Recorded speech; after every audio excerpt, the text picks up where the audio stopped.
this video po, bibigyan ko po yung mga ugali ng babae na talaga ka namang posibleng maging loyal sa isang relasyon. Pero bago yan, kung hindi pa nga po kita subscribers, please don't forget to subscribe and click the notification bell para updated kayo palagi sa mga bago kong upload na videos. At proceed na po tayo agad sa number 1, mahiyain. So, ang isang babae lods na mahiyain, no, napakaganda pong ligawan ninyo yan. Kasi po, yan po ay isang signs na posibleng maging loyal ang isang babae sa'yo. Kapag po kasi mahiyain ang isang babae lods, ibig sabihin po niyan, konti pa lang pong karanasan niya at malamang po, siya po yung tipo ng babaeng magalang. So, mas dabis po lods na ligawan nyo yung babaeng mahiyain kumpara nyo po sa babaeng makapalang mukha na bungangera dyan, maingay, matalak. So, mas maganda po yung mahiyain, ibig sabihin po niya, posible po siya maging loyal sa relasyon kasi po, hindi po siya malandi. So, katulad ko, Lods, no, ako mahiyain ako sa personal, pero pagdating dito sa camera, makapal mukha ko. Syempre, kailangan ko maging makapal mukha dito sa camera. So, iba po yung karakter ko sa personal, sa camera. So, maniwala kayo, hindi pag ako inimbitahan mo sa ibang bahay, hindi ako pupunta eh. Minsan, kahit anong yaya mo sa akin, or minsan, nandiyan na ako sa harap ng pagkain, hindi pa ako makakain. So, nag-uutos pa ako, and then minsan talaga, and then ako po yung tipo ng babae, Lods, na kung hindi mo po ako kausapin, no, hindi niyo po ako ichikahan, no? Hindi po talaga ako nagsasalita. So, ganun po ako ditong klase na babae.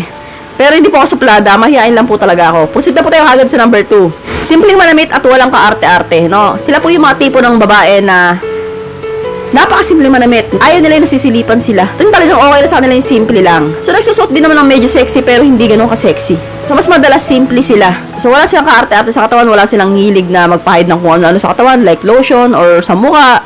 So, nag-makeup din pero manipis lang. So, kapag po ganito yung babae, Lods, posible po maging loyal sa relasyon niya. Kasi para papakita po yan na hindi siya interesado sa mga lalaki or hindi siya mahilig magpapansin sa ibang lalaki. Proceed na po tayo kagad sa number 3. Mas gusto niyang madalas na nasa bahay lang.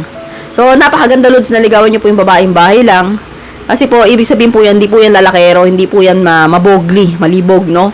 Sila po yung mga tipo ng babae na kapag inasawa ninyo, sila po yung magiging maasikaso sa bahay.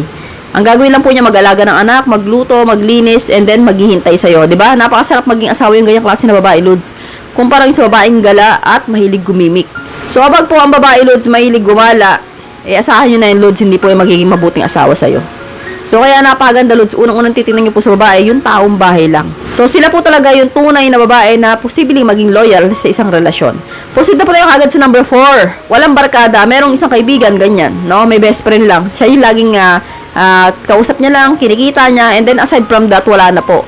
So, kapag po ang babae, maraming barkada, and then mahilig umaten sa mga birthday, inuman, ako, sasakit ulo mo dyan, Lods. Kasi po hanggang magkaanak kayo, posible pong dadali niya po yung ganyang ugali. So, kaya mas maganda, Lods, hindi ko naman sinasabing walang kaibigan, no? Iba po yung kaibigan sa barkada. So, kaibigan, isa lang yan, dalawa lang yan. Yun at yun lang palagi yung kinikita niya. Unlike po ng barkada, marami. So, maraming kasyat, maraming contact. And then, kapag may onting imbitasyon lang pupunta. Kung ang babae walang barkada, sila po talaga yung tunay na magiging loyal sa isang relasyon. Proceed na po tayo kagad sa number 5. Mapagmahal sa pamilya at sa bata, no? Napaka-importante, Lods, na ito po talaga. Isa po ito sa titignan ninyo, no? Na talagang meron siyang pakialam sa kanyang pamilya at mapapansin ninyo, mabait siya sa mga bata. So, bakit po yung mga ganitong babae posible maging loyal, no, sa relasyon?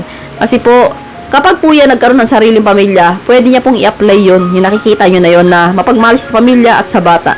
So, magiging mabuting ina po siya at asawa sa'yo balang araw. So, wag na wag po kayong pipili, Lods, yung talagang parang galit siya sa pamilya niya, hindi siya marunong tumulong, and then may kinikim-kim siya ang inis sa mga kapatid niya, hindi po maganda yung Lods. So, mas maganda, Lods, piliin niyo po yung babaeng talagang may pakialam sa pamilya, yung parang nakikita nyo lalo, Lods, no? Talagang parang pag sumahod siya, pinutulong niya na sa pamilya niya, kahit walang matira sa sarili niya. Napakaganda po ng ganong klase ng babae. So, hanggang dito na lang po tayo, mga Lods. I hope you learned something new in this video. More videos to come. So, stay connected and see you again to my next video. God bless. Bye-bye!